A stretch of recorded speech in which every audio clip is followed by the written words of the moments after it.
Welcome, I'm Catherine Magana here with Steve Wolf, Greg Carroll, and Rachel Ivanovich. And today we're here to share with you some insights about planning, taxes, retirement planning, investing, the markets, and have a discussion here with you. And so it was interesting because I think last week we were talking about how the markets were hitting new highs and everything was great. And then all of a sudden this week things changed a little bit. So here we are. Looks like inflation came in a little bit higher in January than expected. The market pulled back. We are still up for the year, which is great, but obviously these types of movements do happen over time, and so it was interesting. Inflation came in January at 3.1 instead of 2.9. And as we're talking about inflation, I came across some information about Valentine's because we just had Valentine's yesterday. What I found was that the price of love and food has changed. So everything cost about 5% more yesterday. So it's interesting. Yes, we are feeling. That's all? Yeah, that's it. It feels like it's 10 or 20%. Feels a lot more. But yes, we definitely are still looking at inflation, and we're still hearing that the Fed potentially will raise rates, but probably not until June. But who knows? Things change week by week. Well, that was because of the report that came in, and really the culprit was shelter.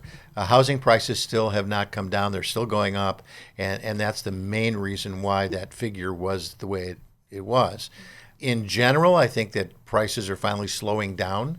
The rate of increase is slowing, and that is what the Fed is looking for, but it's still not where they can feel safe, I guess, and feel comfortable with lowering rates. I think, too, that when people hear inflation is coming down, like you said, it's just the rate of increase is slowing down. But we had dramatic jumps in prices, and they aren't coming down. Some maybe, certain areas, but it's still increasing from a higher base. And I think that's why so many Americans right now are not feeling comfortable, not happy about, wage increases and anything else that's going on there. But real quickly, and I may have misheard you, Catherine, but did you say the Fed was going to increase rates or decrease rates? Because of the inflation numbers that came in, the Fed will decrease rates. Okay. If I might have misspoke. I thought I heard increase. I heard increase. Okay. All right, thank you for listeners clarifying. to- Yes, I meant okay. decrease. It's good that someone's listening. Exactly. I pay attention. And then looking at some retail sales, obviously we had the January cold spell, and that's kind of coming into play. Looking at retail sales coming in a little bit lower, something that we continue to look at as well. Right. I came across an article talking about already 2025's cost of living increase for Social Security, and this is according to the Senior Citizen League, that they're looking now at about a 1.75% increase for 2025. Now, 2024 is already baked in the cake, so we're not worried about that. We're now looking for next year. But I thought, Rachel, being our resident tax expert, maybe if you could talk a little bit about how Social Security is taxed, and if you're working, how's it taxed, et cetera. So, thank you. Yeah, and it depends. It really depends if you're married. It depends on your other income. So Social Security benefits can be taxed by the IRS up to 85% of the benefit that you receive. It doesn't really matter necessarily if you're working or not. Your benefits may just go down if you're still working and not full retirement age. But depending on your income, and so definitely you want to check with tax advisor, your other income that you earn, up to 85% of that benefit will be taxed. And then going into Social Security, because we look at retirement plans, and we actually had a lot of conversations this last few weeks about some clients phasing into retirement. Should we take Social Security? Should we not? And it's not just a one-size-fits-all. It's really dependent on each individual client. But we had a client that we originally were thinking the husband was going to take Social Security. Well, they just had a windfall of money come in from an inheritance. And so kind of revisiting, we're going to wait a year based on their overall plan. So once again, looking at retirement planning and looking at Social Security and the taxes and factoring everything in. Now, if you're not working and you need that income, potentially you may take it a little early. So it is depending on each situation. And There's a really great planning opportunity there with the Social Security benefits, looking at your other income in terms of if you are already required to take your required minimum distributions, maybe you're going to do a qualified charitable distribution instead. So you're going to reduce your overall income so less of your Social Security benefits become taxable. So there are planning opportunities there if you do work with a tax strategist. Right. So as long as you're already giving to charity, Correct. it's probably a good way of doing it. Yes, absolutely. Okay, so Rachel, you also told us here before we started this conversation today about something brand new and exciting, if you So will, excited from the about IRS. So go for it. All right, so I've been working with the IRS for almost 25 years now, and this is the very first time where they've come up with a secure portal where you as a taxpayer can log in. You can create your own account. This is so exciting because, believe me, for years, I dream the IRS hold music. So because I call them and I'm on hold for hours on end. So this will end that, where you can have your very own portal. It's secure. You can download old tax returns. You can send information to the IRS. You can communicate with them. You don't have to be on hold for hours and hours. You can make payments. You can find out if you sent estimated payments, how much you sent, because oftentimes clients will come to me and they'll say, well, I paid what you told me to. I said, okay, well, that's great. I have 1,000 clients. How much did you pay? And so they can actually log in. You can log in now. You have your own account. You can pull down your payments. And you can even see records of what the IRS has on file for you. So for instance, they have things called wage and income transcripts.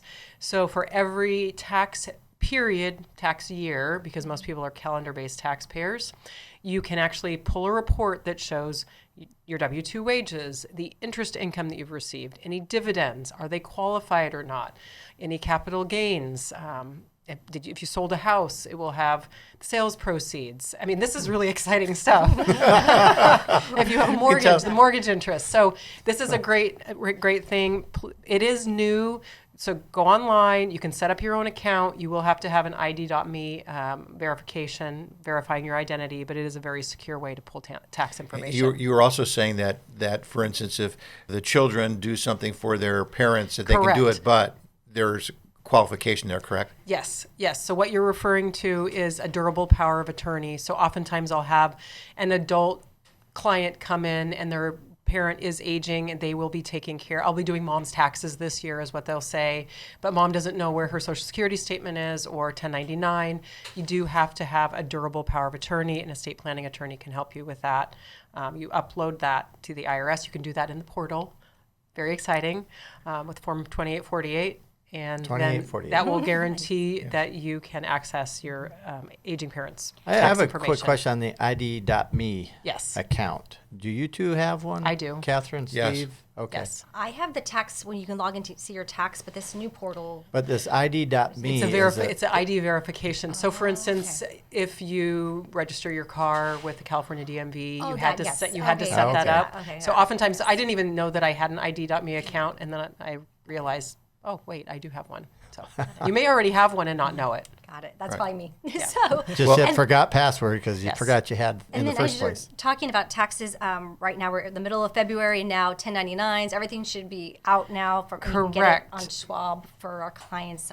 We have online now. But unfortunately, there's also times, and we do see corrections that do come up, not as much as we used to because they come out a little later. But those are some things that our tax documents are now available now. Usually on taxable accounts. Correct. Taxable accounts, yeah, 1099s, and then 1099Rs go out for Well, distribution. at least with Schwab, I think they come out in two waves. They're coming out some now, and then I think there's again, in a couple of weeks or 2 or 3 weeks from now. If they're corrected. So I typically see them come in right around March 15th. So my advice is best practices, gather your documents for your tax advisor, get everything to them, even if it says preliminary 1099, make sure you get that over so that you get all your documents, that your tax person has enough time to enter everything so you have an idea if you're going to owe or if you're getting a refund. And then when that 1099, the corrected one comes in, shoot that over to your tax So advisor. going back to the accounts that the IRS is now starting to do, how do you as a tax planner or tax advisor, how do you get access to it or do you not? So with the 2848, which is the form I referenced, We'll remember that, 2848, Yes, which is probably the year we thought that the IRS would actually do this. But Correct. Yeah, that's funny, but kind of true. So with the Form 2848, and a CPA, a tax attorney, an enrolled agent can gain access to the portal on your behalf, and a tax advisor can then download them as your representative any tax information that may be missing. you just have to get something in writing from them? You have to have them. Typically what happens on the way that we do it in my office is you fill out the 2848, we send it to the client securely, they sign it, send it back to us, and then as the advisor or the representative, we sign it and then upload it. Okay. Takes about 3 weeks for it to be recorded on their system. It's called the CAF system, Centralized Authorization System. Probably more than you needed to know. Yes. I'm glad you find this all very exciting. It is so exciting. I was thinking, oh man, all my tax documents are coming in, and it's like, to gather all this stuff. No sleep for 3 months. We need something that actually collects all this data for us, all these 1099s. Honestly, this W-2s. new system, it looks like we may have that available where you will be able to go and pull this report and see. The only issue with it is, do the IRS records match your records? Right. So going back to the 1099s that we share or we get from our custodian, Charles Schwab, it's interesting because sometimes there's a corrected 1099, there might be a dividend or something gets reclassified. And I think clients sometimes think that it's us or it's Schwab, but the reality, it's the company or it's the fund, it's something else that really triggers this. So we're kind of the middleman, but we definitely are here to be a resource for our clients that need this information. And make sure that your tax advisor gets that second or even third corrected 1099, because otherwise that will help you avoid a matching notice later on. So do you prefer, because I get a lot of clients that do like to get ahead of the curve, get in, see their CPA, and I always tell them, you're probably going to get a corrected one. And so you prefer to get the original one, and then, but because oftentimes the corrections are so minuscule, it will at least give me the opportunity to communicate with the client.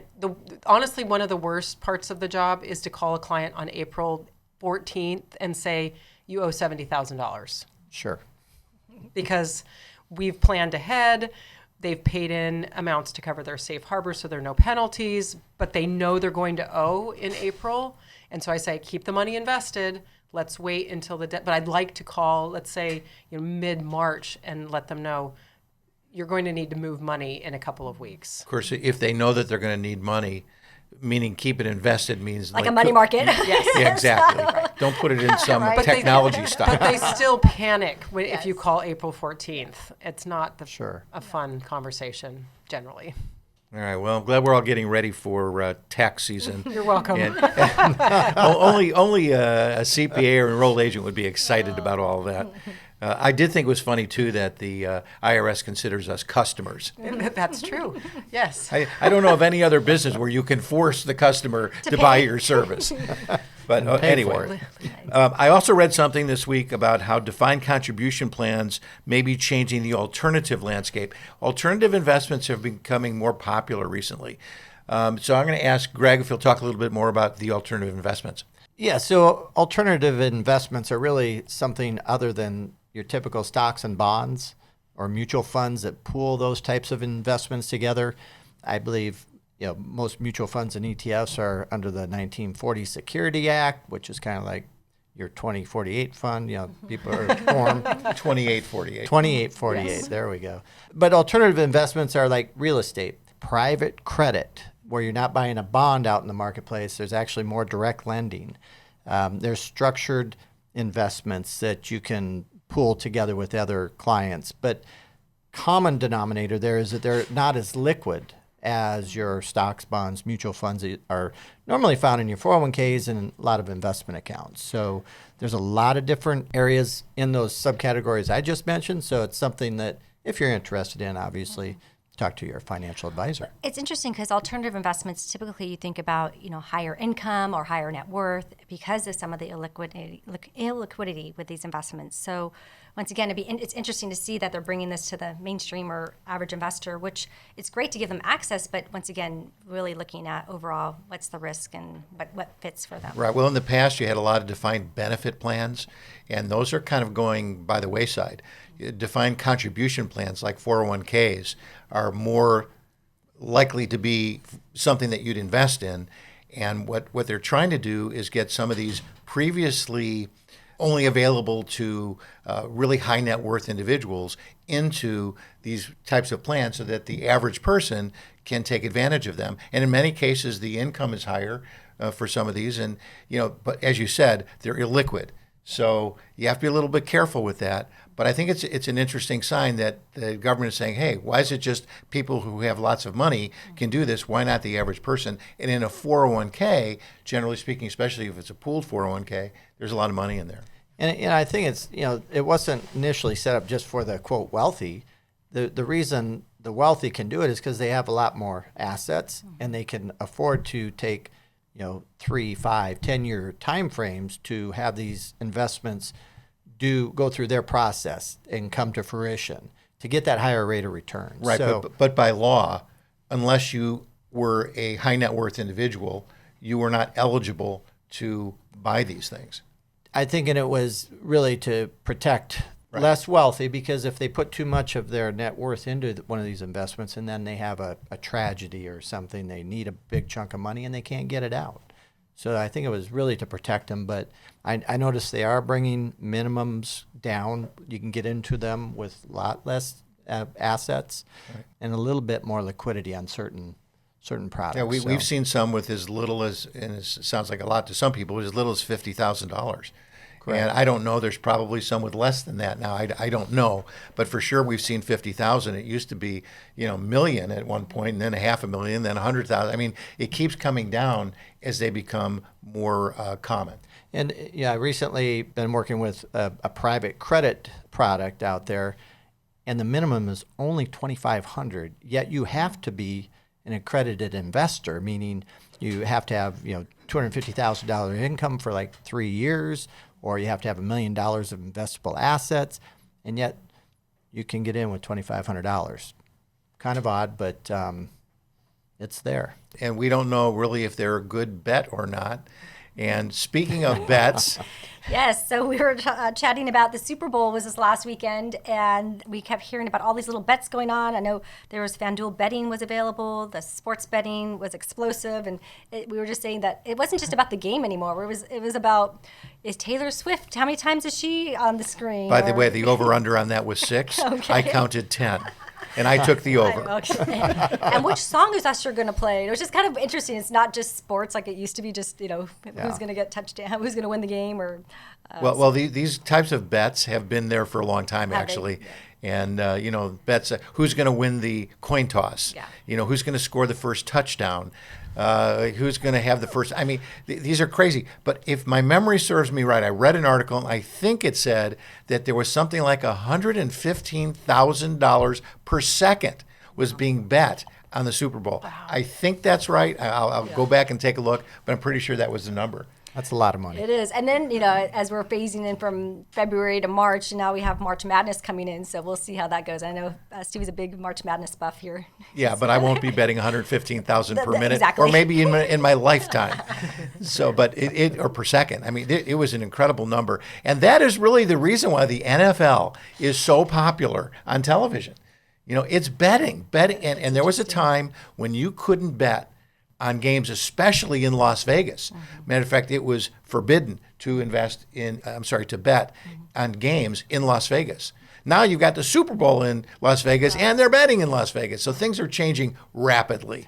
And there are these companies, who are out there, they're public companies, that's what they do. They facilitate betting. It's big business, and it's funny, just, not that many years ago, you could not have a professional sports team in that town of Las Vegas.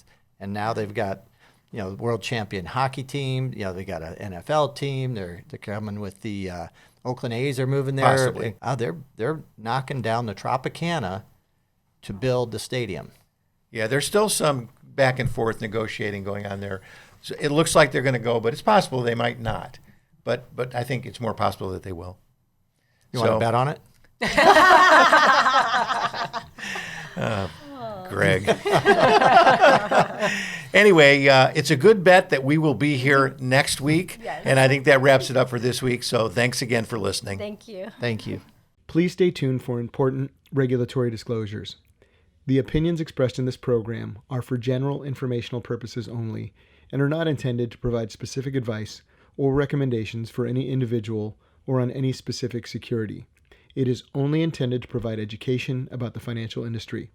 To determine which investments may be appropriate for you, consult your financial advisor prior to investing.